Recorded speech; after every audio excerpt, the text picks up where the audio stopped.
बिस्मिल्लाहिर्रहमानिर्रहीम। Dear students, अस्सलाम वालेकुम। ये स्टूडेंट्स आपके पास आपको मैंने फ़ाइनल ईयर प्रोजेक्ट के लिए ये सिंपलेस्ट टेम्पलेट्स हैं HTML CSS बेस्ड, ये आपको मैंने सेंड कर दी हैं। आपको मैंने बता दिया है कि आप इनको एक्सट्रैक्ट कर लें और इनमें से चूज़ करें जो आपके प्रोजेक्ट के थीम के साथ सूट करता है, जिसका कलर कॉम्बिनेशन, जिसका डिज़ाइन आपके प्रोजेक्ट के हिसाब से आपको सूट करता है, आप वो चूज़ करें। उसके बाद चंद इम्पॉर्टेंट चीज़ें हैं जो मैं आपको बताना चाहूँगा। तो जैसे कि देखें, हमने एक ये टेम्पलेट ओपन किया कलर 7, इसके अलावा एक और इधर ओपन था, ये मुझे बेटर लग रहा था CSS3 कंट्रास्ट। CSS3 कंट्रास्ट पे हम काम करते हैं। इस पे काम करने का, थोड़ा सा इसको समझने का मैं आपको ज़रा बताता हूँ इसमें है क्या। ये हमारा टेम्पलेट है CSS3 कंट्रास्ट। आप कोई भी चूज़ कर सकते हैं और तकरीबन तमाम टेम्पलेट्स में जो मैंने आपको दिए हैं, इनमें जो डायरेक्टरी स्ट्रक्चर है, जो फोल्डर्स हैं, जो फाइल्स हैं, वो तकरीबन सेम है। ठीक है, कोई एक आध दो तीन टेम्पलेट्स ऐसे हैं जो कि इनसे हट के हैं, बट मैं आपको रिकमेंड करूँगा कि आप ये सिंपल जो टेम्पलेट्स हैं HTML CSS वाले, जिनका ये डायरेक्टरी स्ट्रक्चर इस तरह का है, आप वो इस्तेमाल करें। इस तरह से क्या मुराद है, इसमें ये 3-4 फोल्डर्स हैं। CSS का फोल्डर है CSS कैस्केडिंग स्टाइल शीट, इसमें आपकी CSS फाइल style.css ये पड़ी होगी, जो कि आपके HTML पेज के साथ लिंक्ड होगी। फिर ये डॉक्यूमेंटेशन है, जिसमें कोई पड़ा होगा, आई थिंक सो ये एक्स्ट्रा फोल्डर है, इसमें कोई स्पेसिफिकली कोई ख़ास चीज़ नहीं है, लेकिन फिर भी देखते हैं इसको। इंडेक्स पेज, ठीक है, इसका सिर्फ वो उसने, वालेकुम सलाम, तो इसमें उसने, अच्छा, इसका मतलब ये है कि डॉक्यूमेंटेशन में कुछ भी नहीं है। आगे फॉन्ट्स का फोल्डर है, अगर आपके इस टेम्पलेट में कोई स्पेसिफिक फॉन्ट यूज़ किया गया तो वो यहाँ पे वो पड़ा होगा, तो ये भी कोई ऐसा टेक्निकल इशू नहीं है। इमेजेस जो आपके टेम्पलेट में कोई स्पेसिफिक, कोई आइकन, कोई छोटे मोटे इमेजेस इस्तेमाल में, वो यहाँ पे पड़े होंगे इमेजेस फोल्डर में। JS फॉर जावास्क्रिप्ट, आपके टेम्पलेट में कोई जावास्क्रिप्ट की फाइल्स इंक्लूड की गई हैं, तो अटैच की गई हैं, वो यहाँ पे पड़ी होंगी। अब ये गिनती की 4-5 फाइल्स हैं जो कि टेक्निकल, जिनको आपने समझना है। इसमें देखें, ये एक इंडेक्स पेज है, ये पेज है, एग्जाम्पल्स है, कॉन्टैक्ट है और अनदर पेज है। इसमें 2 पेज बड़े इंपॉर्टेंट है, 3 समझ ले, 3 पेज बड़े इंपॉर्टेंट हैं। एक आपका इंडेक्स पेज, एक आपका एग्जाम्पल पेज और एक आपका कॉन्टैक्ट पेज। बल्कि कॉन्टैक्ट को भी आप छोड़ दें फिलहाल। एक आपका इंडेक्स पेज है और एक आपका एग्जाम्पल्स का पेज है। इंडेक्स पेज में ओपन करता हूँ, इसकी कोडिंग भी और इसका जो आउटपुट है वो भी। तो ये देखें, ये हमारे पास इंडेक्स पेज तो खैर पहले ओपन था, तो इसमें उसने ये स्ट्रक्चर सारा आपके वेब पेज का दिखा दिया है, इसका सारा लेआउट, कि कहाँ पर आपका हेडर होगा, मेन्यू बार, नेविगेशन बार जिसे कहते हैं, और साइड बार, वो सारा कुछ इसने दिखा दिया है। फिर एक और आपका जो इम्पोर्टेंट पेज मैंने आपको बताया एग्जाम्पल्स, उसको आप देख लें। एग्जाम्पल्स को ओपन करें तो इसमें जो HTML के डिफरेंट जो टैग्स होते हैं ना, टैग्स सेट, उसने यहाँ पे वो इंक्लूड किए हुए हैं। क्यों? क्योंकि आपको डिफरेंट चीज़ों की ज़रूरत पड़ेगी, आपको टेबल बनाने की ज़रूरत पड़ेगी। देखें यहाँ पे एग्जाम्पल्स में क्या क्या है, हेडिंग्स पड़ी हुई हैं, हेडिंग 1 2 3 4 5 6, सिंपल टेक्स्ट पड़ा हुआ है, फिर ये बोल्ड है, इटैलिक है, फिर ये हाइपरलिंक पड़ा हुआ है, फिर ये लिस्ट पड़ी हुई है, अनऑर्डर्ड लिस्ट, ऑर्डर्ड लिस्ट पड़ी हुई है, इमेजेस पड़े हुए हैं, ठीक है जी, फिर ये टेबल पड़ा हुआ है, फिर फॉर्म एलिमेंट्स हैं। तो इसको आपने इंटेलिजेंटली यूज़ करना सीखना है। आप सिंपल, आपको फॉर्म बनाना आता है, आपको इमेजेस लगाने आते हैं, आपको टेबल बनाना आता है, लेकिन यहाँ पे ख़ास तौर पे उसने क्या किया है, यहाँ पे उसने कोई CSS की जो स्टाइल शीट है, उसमें कुछ क्लासेस होंगी, कुछ IDs होंगे, उनको यूज़ किया हुआ है। इसको, इन एग्जाम्पल्स को तो यूज़ करने का सिंपल सा मैं आपको तरीका यही बताऊंगा कि यही कोड आप कॉपी पेस्ट करें अपने फाइल में, तो डायरेक्टली यूज़ करें। कैसे, मैं आपको एक करके दिखा देता हूं। जैसे कि देखें, मैं एग्जाम्पल्स और इंडेक्स दोनों को मैं ओपन कर लेता हूं नोटपैड प्लस प्लस में। इसे क्या हुआ, किसके साथ ही ओपन हो गया, इसको मैंने नोटपैड प्लस प्लस के साथ ओपन किया और ये पता नहीं कौन सी इंडेक्स फाइल है, इंडेक्स को भी हम दोबारा से ओपन कर लेते हैं। ये इंडेक्स फाइल को भी मैंने नोटपैड प्लस प्लस के साथ ओपन कर लिया। ठीक है जी। अब मैं एग्जांपल्स पे पहले आता हूँ। ये देखें, इसकी बॉडी में अगर आप आएँ, सारा डिटेल में आपको मैं समझाऊंगा। फिलहाल मैं आपको फॉर्म का यूजेज बताता हूँ। फ़र्ज़ करें आपने अपने इंडेक्स पेज पे फॉर्म बनाना है एक। अगर आप अपना इंडेक्स पेज देखें, उसकी आउटपुट देखें, तो आपको पता चलेगा कि इंडेक्स पेज पे कोई फॉर्म नहीं है। ठीक है। और आप वैसा ही फॉर्म बनाना चाहते हैं जैसा कि इस टेम्पलेट में स्टैंडर्ड फॉर्म बना हुआ है, तो आप कैसे बनाएंगे? तो बात को बल्कि समझाने के लिए पहले मैं एक सिंपल फॉर्म बनाता हूं, फिर आपको पता चलेगा कि what is the difference between simple form and what this template offers us. ठीक है जी। तो मैं क्या करता हूं, अपने इंडेक्स पेज पे आता हूं। इंडेक्स पेज पे मैं ये ब्राउजर कंपैटिबिलिटी गूगल क्रोम 31, इसके बाद फॉर्म बनाता हूं। गूगल, ये आपका क्रोम 31 और ये आपका जो यूएल टैग फिनिश हुआ, और ये मुझे देखना ये है कि इसने डिव कंटेंट बिल्कुल सही है। यहाँ पर इस डिव से पहले मैं फॉर्म एक बनाता हूँ। आपको पता है फॉर्म के लिए आप फॉर्म टैग यूज़ करते हैं। बाकी मैं इसमें कोई और फिलहाल प्रॉपर्टीज़ के किसी चक्कर में नहीं पड़ रहा। मैं सिर्फ आपको एक फॉर्म का कंट्रोल को एक दो बना के दिखाना चाहता हूँ। इनपुट टाइप इक्वल टेक्स्ट, और बाकी कोई ज़रूरत नहीं है। मैं सिर्फ आपको जो बताना चाह रहा हूँ वही आपको मैं दिखाऊंगा। इनपुट टाइप इक्वल सबमिट, बस ये काफ़ी है, इतना ही। मैंने ये एक फॉर्म बनाया, इसमें दो कंट्रोल्स लगाए। ठीक है जी। जब मैं अपने पेज पे आके इसको रिफ़्रेश करता हूँ तो ये देखें, ये आपको नज़र आ रहा है, ये वाला एक टेक्स्ट फील्ड आपको नज़र आ रहा है, ये आपको बटन नज़र आ रहा है। ठीक है जी। अब मैं आपको वो फॉर्म इधर इंक्लूड करके दिखाता हूँ जो कि हमें टेम्पलेट ऑफर कर रहा है। फिर आपको आइडिया होगा कि दोनों के स्टाइल्स में क्या डिफरेंस, और मैं क्यों कह रहा हूँ कि आपने वो एग्जांपल्स वाले पेज को एफिशिएंटली यूज़ करना है। मैं एग्जांपल्स पेज पे आता हूँ, इसमें मैं ढूंढता हूँ फॉर्म। मैं फॉर्म लिख के फॉर्म सर्च किया, फॉर्म पे मैं आ गया। तो मैं यहाँ पे H2 हेडिंग, जहाँ पे फॉर्म एलिमेंट्स लिखा हुआ है, इसको यहाँ से मैं स्टार्ट कर रहा हूँ कॉपी करना, और जहाँ पे ये फॉर्म टैग एंड होगा मैं वहाँ तक इसको कॉपी करता हूँ। ठीक है जी। और अपने इंडेक्स पेज पे मैं इधर इसको पेस्ट कर देता हूँ। कुछ मैंने नहीं किया अभी, सिर्फ वहाँ से टेक्स्ट कॉपी किया, इधर आके मैंने पेस्ट कर दिया, सेव किया, और अपने मैं ब्राउज़र पे आता हूँ, इसको मैंने रिफ़्रेश किया। तो अब ये देखें, अब एक फॉर्म है ये वाला। ठीक है जी, जिसमें ये टेक्स्ट फील्ड लगा हुआ है, जिसमें ये टेक्स्ट एरिया लगा हुआ है, जिसमें ये चेक बॉक्सेस लगे हुए हैं, जिसमें ये ड्रॉप डाउन लगा हुआ है। आप बाकी चीज़ों को अगर छोड़ दें, सिर्फ आप अगर टेक्स्ट फील्ड को फोकस करें तो इसके देखें कॉर्नर्स राउंड हैं टेक्स्ट फील्ड के। ठीक है जी। और इसकी बाकायदा एक इसका बेटर लेआउट है। गो के मैंने इसमें इस वाले फॉर्म में कोई अभी लेबल वगैरह तो ऐड नहीं किया था, लेकिन ये देखें ये टेक्स्ट फील्ड जो है इसके कॉर्नर्स वो राउंड नहीं है। फिर ये बटन दोनों आपके एक पेज पे ही आपको नज़र आ रहे हैं, ये एक बटन है कि ये बटन है। ठीक है, दोनों में कितना फ़र्क है। व्हाट डज़ इट मीन कि ये जो फॉर्म उसने एग्जांपल्स में जो कोड शामिल किया हुआ है उसके ऊपर कोई उसने स्टाइलिंग भी साथ अप्लाई की हुई है, उसने CSS को यूज़ किया हुआ है। वो मैं आपको एक्सप्लेन कर देता हूँ। जब आप कोड पे आते हो आप देखें यहाँ पे ये फॉर्म का टैग आ गया। ठीक है जी।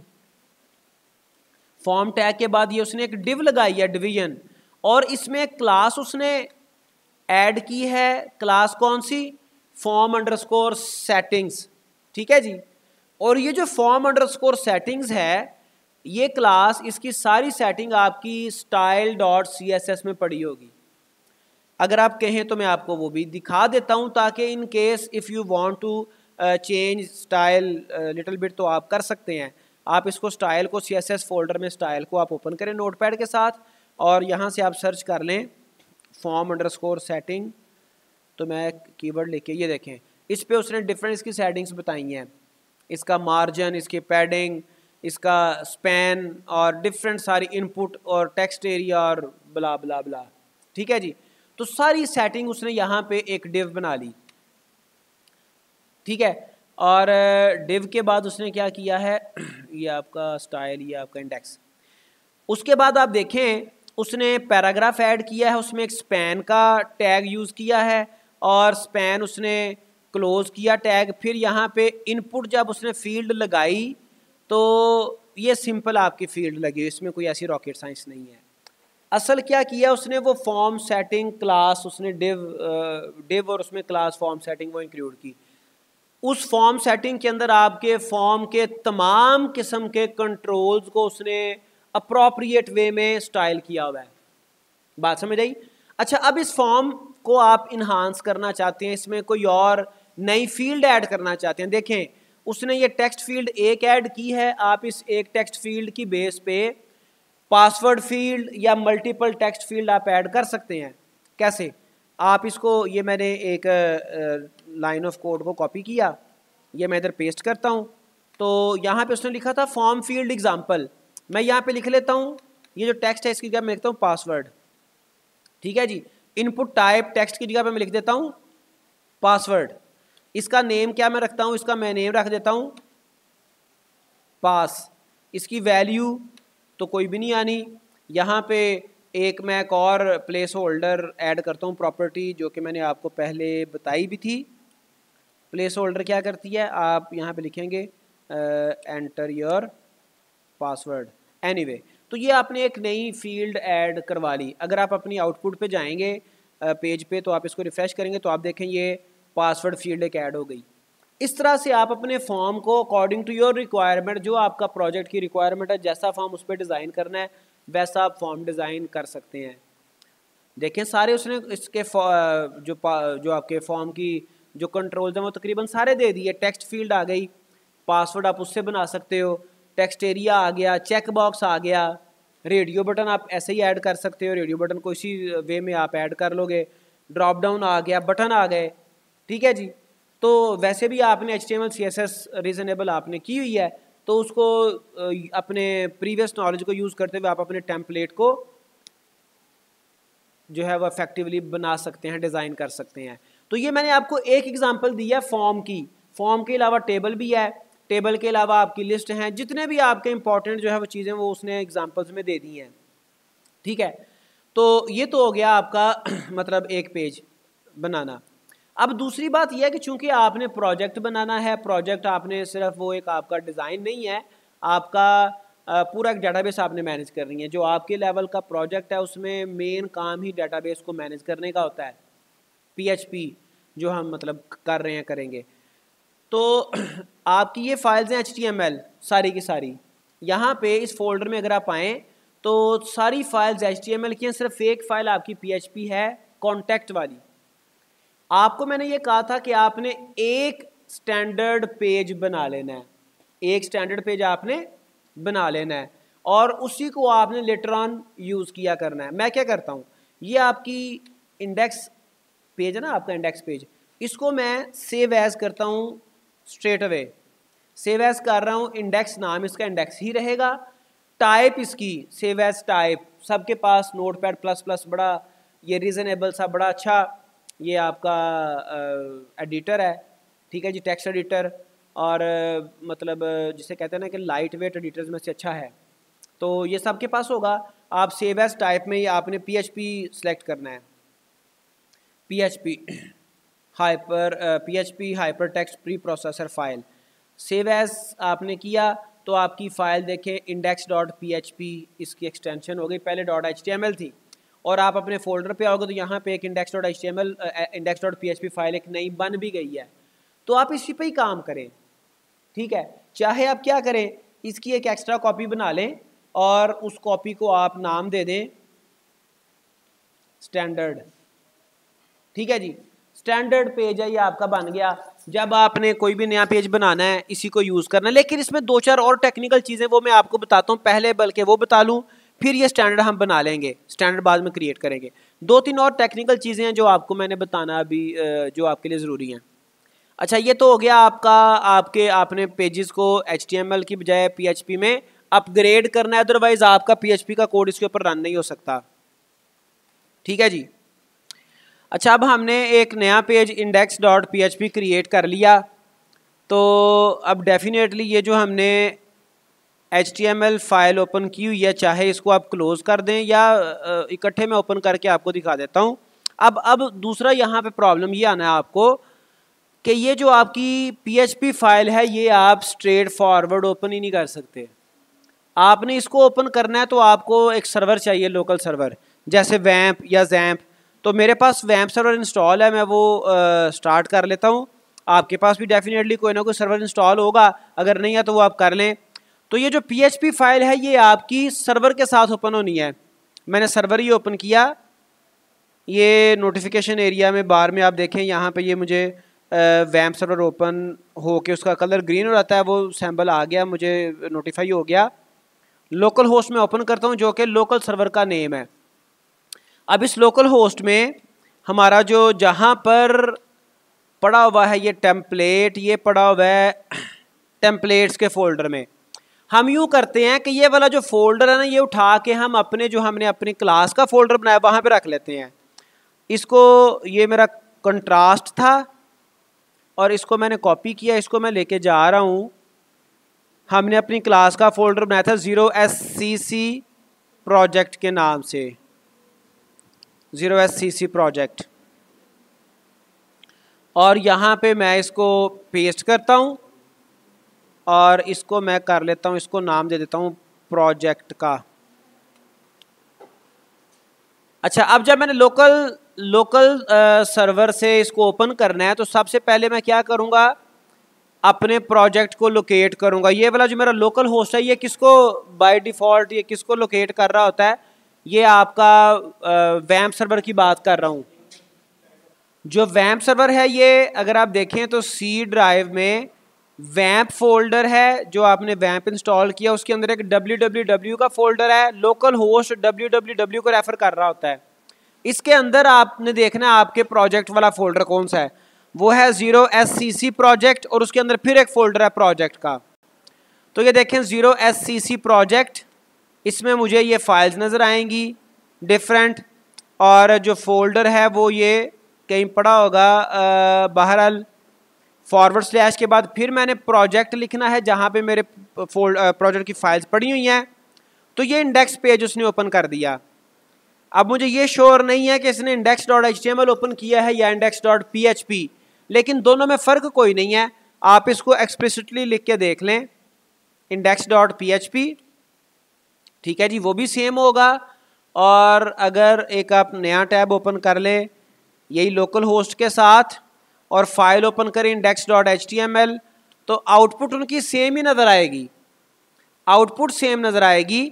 लेकिन जो index.php फाइल है, इस फाइल के अंदर ही आप PHP कोड लिख सकते हैं, अदरवाइज HTML फाइल में PHP कोड आप नहीं लिख सकते। ठीक है जी। अब जो मैंने आपको और कहा था छोटे छोटे काम आपको मैनेज करने हैं, वो क्या हैं वो भी आपको बताता हूँ। लेकिन उससे पहले ये देखें कि जो हमारी इस प्रोजेक्ट के फोल्डर में, अब ये प्रोजेक्ट हो गया, पहले ये CSS3_ टेम्पलेट था गालिबन, क्या उसका नाम था।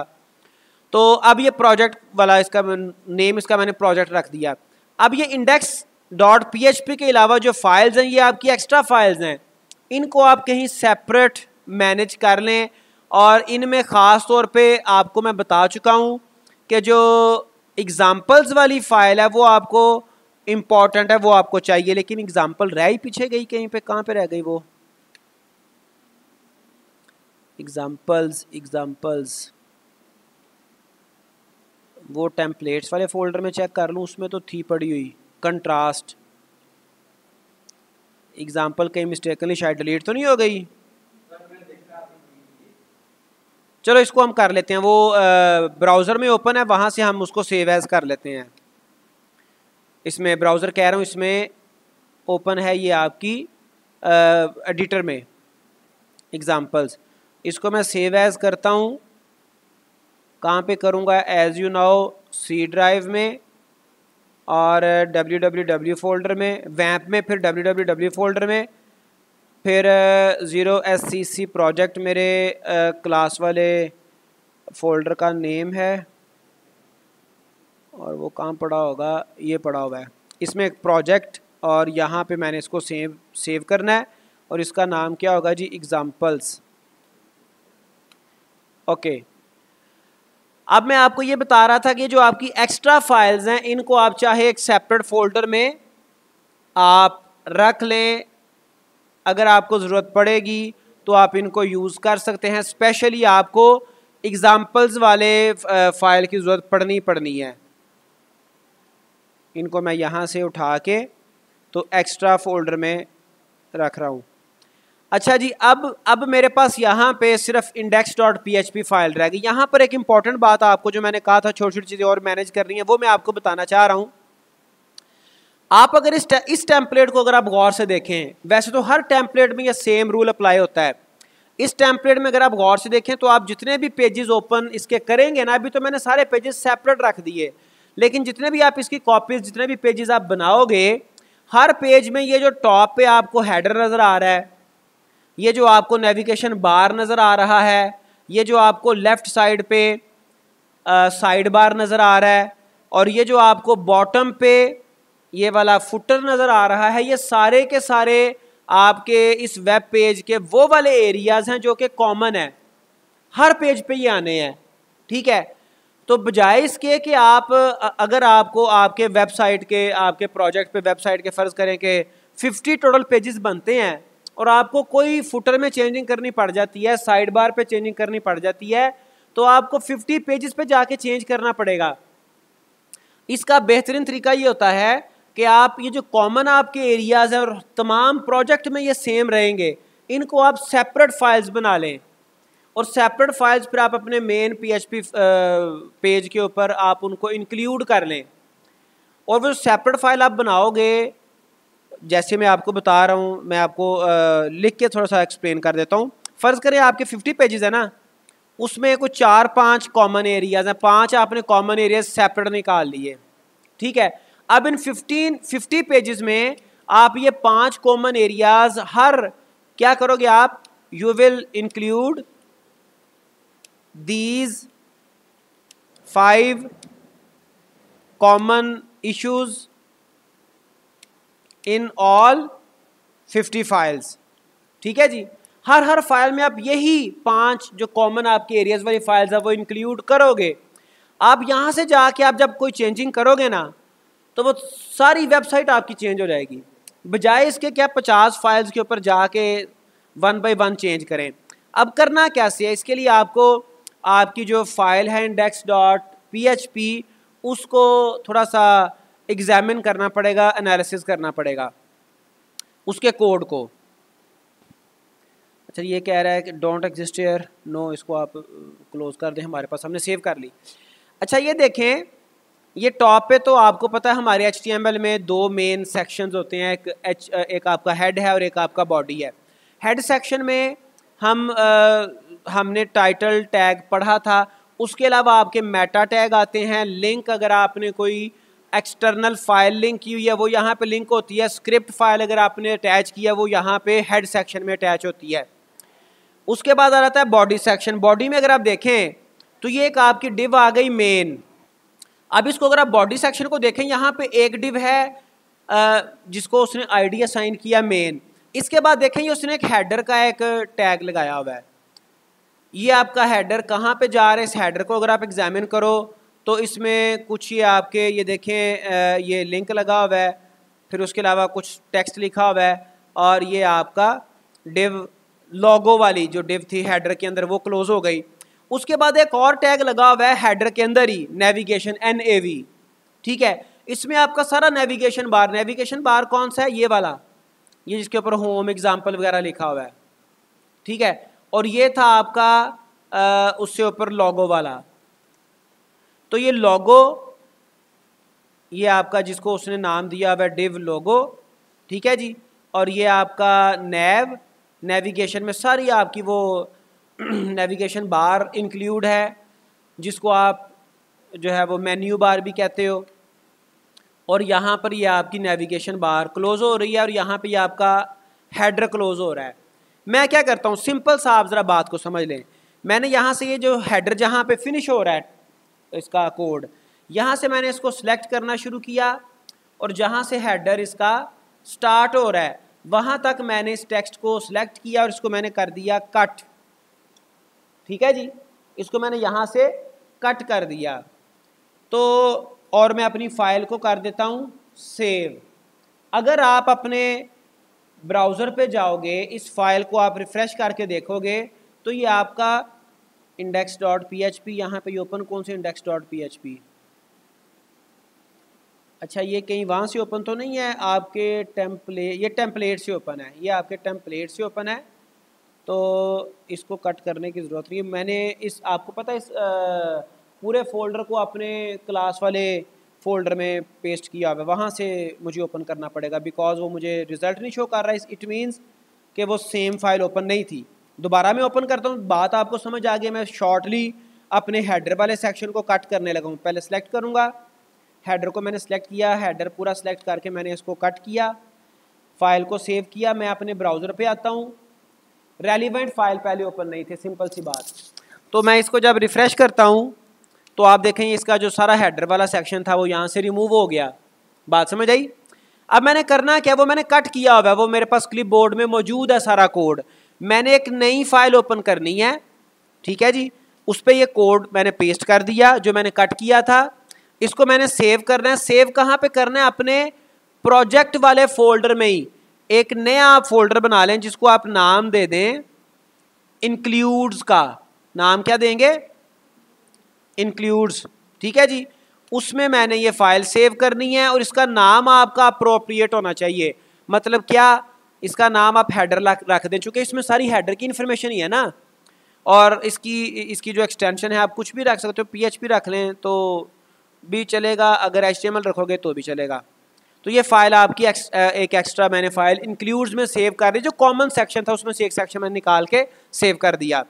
अब वो सेक्शन आपने यहाँ पे इंक्लूड करना है, तो उसको यहाँ पे इंक्लूड करने के लिए आपको PHP कोड लिखना पड़ेगा। और PHP कोड लिखने के लिए भी आपकी ये फाइल PHP होनी चाहिए थी, वो मैंने पहले से PHP बना ली। PHP कोड लिखने के लिए आप क्या करते हो, ये PHP लिखा, इसके दरम्यान आप कोड लिखोगे। एक आपका फंक्शन है जिसका नाम है इंक्लूड। इंक्लूड फंक्शन भी ओपन यूज़ होता है सेम पर्पज़ के लिए। और उसके अलावा जो है रिक्वायर्ड भी यूज़ होता है, रिक्वायर्ड वंस भी यूज़ होता है। आप कोई भी यूज़ कर सकते हैं, दोनों तीनों में डिफरेंस है, लेकिन बहरहाल वो फिर डिफरेंस देखेंगे। भी मैं सिर्फ आपको शॉर्टली कॉन्सेप्ट देना चाह रहा हूँ। आपकी ये जो फाइल पड़ी है index.php, ये इस प्रोजेक्ट वाले फोल्डर में पड़ी है। इस फोल्डर के अंदर फोल्डर है इंक्लूड्स। आपने क्या करना है, आपने यहाँ पे एड्रेस देना है इंक्लूड के बाद स्पेस के बाद डबल कोट्स के दरमियान आपने इस header.php फाइल का एड्रेस देना है। वो कैसे दोगे? / इंक्लूड, बल्कि ये इंक्लूड और ये / और इसमें आपका आएगा, लेट मी चेक, आएगा header.php। एक दफ़ा मुझे इसको वेरीफाई कर लेने दें।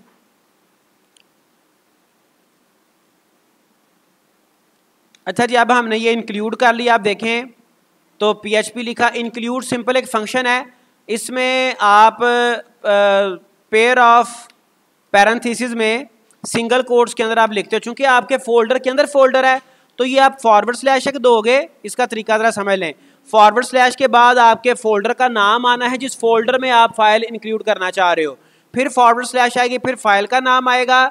और इतना करने से क्या होगा, आपकी ये जब आप रिफ्रेश करोगे तो आपका ये वही हेडर वाला कोड यहाँ पे डिस्प्ले हो जाएगा। ठीक है, अगर मैं इस फाइल को इस कोड को कमेंट कर दूं, सेव करूं, वापस आऊं तो ये हेडर मेरा नज़र नहीं आ रहा। बात समझ आई? अब होगा क्या, आपने इसी तरह से अपना ये हेडर भी आपने एक सेपरेट फाइल में बनाया होगा, उसको इंक्लूड किया होगा। फिर ये साइड बार कंटेनर है, एक साइड बार कंटेनर, इसका भी आपने ये सेम ही इसके साथ भी यही काम करना है। ठीक है जी, तो आप क्या करेंगे, देखें साइड बार कंटेनर है आपका, इसको मैं कॉपी कर रहा हूँ और ये साइड बार कंटेनर आपका आई थिंक सो यहाँ पे आके ख़त्म हो रहा है, if I am not wrong. Otherwise मुझे थोड़ा सा एक दफ़ा दोबारा मैं देख लेता हूँ। एक ये यहाँ से हम इसको चेक करें कि ये है। बिल्कुल बिल्कुल सही हमने कॉपी किया था, कट किया था। दोबारा मैं कर लेता हूँ। इसको मैंने यहाँ से मैं लेके आया साइड बार और यहाँ तक इसको मैंने कट किया, ठीक है जी। और अगेन तरीका वही है, मुझे एक नई फाइल बनानी है। इस फाइल में मैंने ये कोड सेव करना है। इसको मैंने फाइल को सेव कहाँ पे करना है? इंक्लूड्स फोल्डर में। अब मैं इस फाइल को सेव कर लेता हूँ sidebar.html से। सिर्फ आपको बताने के लिए कि इसमें कोई ऐसी ख़ास बात नहीं है, आप फाइल HTML रख लें या PHP रख लें, फ़र्क नहीं पड़ेगा, ठीक है जी। इंडेक्स पेज पे आएँ, जहाँ से आपने कट किया था कर्सर आपका वहीं पे है, वहाँ पे ही आपने क्या करना है जी, वहाँ पे ही आपने इंक्लूड कोड लिखना है। और वो कोड क्या था? इंक्लूड फंक्शन का नेम है, पैरेंथेसिस, इनके दरमियान सिंगल कोट्स, /, जिस फोल्डर में फाइल पड़ी है उस फोल्डर का नाम है इंक्लूड्स, /, जो फाइल का नाम है, फाइल का नाम क्या था जी? sidebar.html, ठीक है जी। फिलहाल इसको मैं कमेंट करता हूँ। आप अपनी फाइल को अगर रिफ़्रेश करें तो ये देखें साइड पे कुछ चीज़ें नज़र आ रही थी, आपको टेक्स्ट वो सारा डिसअपीयर हो गया है। अब मैंने इसको इंक्लूड किया हुआ है, इसको मैं अपनी फाइल इस कोड को इफेक्टिव करता हूँ, अनकमेंट किया, सेव किया, रिफ़्रेश करता हूँ तो ये देखें आपका वो कोड आ गया, ठीक है जी। साइड बार भी आपका सेपरेट हो गया, इंक्लूड्स फोल्डर में पड़ा हुआ है। फिर तीसरा पोर्शन आपका रह गया फुटर के साथ भी अब यही काम करेंगे। इंडेक्स पेज पे आएँ और इस पेज पे आप देखें फुटर बॉटम पे आपको मिलेगा, ये देखें टैग लगा हुआ है फुटर का। इसको मैंने यहाँ से कट किया, ठीक है जी। नई फाइल बनाई, उस फाइल का नाम मैं रख लेता हूँ सेव, उसको मैंने इंक्लूड्स में ही करना है। अगेन नाम इसका मैं फुटर ही रखूँगा .html, ठीक है जी। और अगेन मुझे अपनी इंडेक्स फाइल के ऊपर जाके जहाँ से मैंने कट किया था वहाँ पर ही PHP कोड इनिशिएट करना है। कैप्स लॉक ऑन हो गया, कोई मसला तो नहीं है, लेकिन फिर भी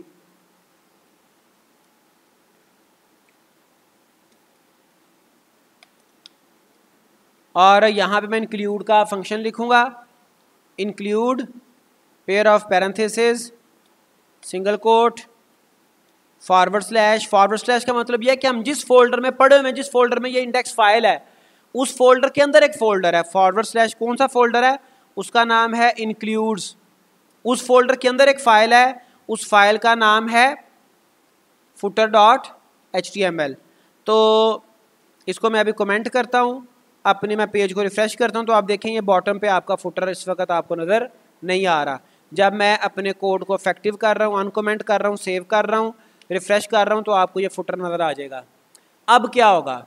अब इसके दरमियान में देखें, ये आपका जो था ना ये वाला साइट कंटेंट में एक पड़ा था साइड बार और एक पड़ा हुआ है कंटेंट। अब ये कंटेंट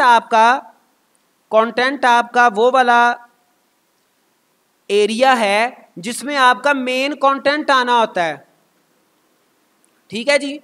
इसमें आपका आना है मेन कंटेंट और ये इसको मैं कमेंट कर देता हूँ।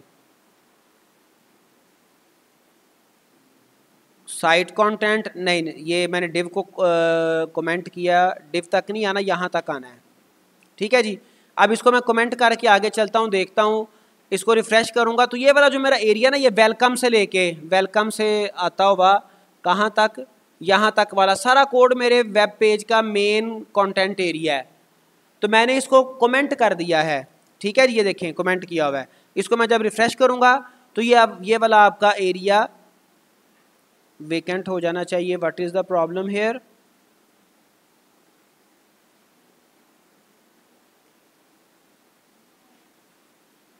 सेव किया और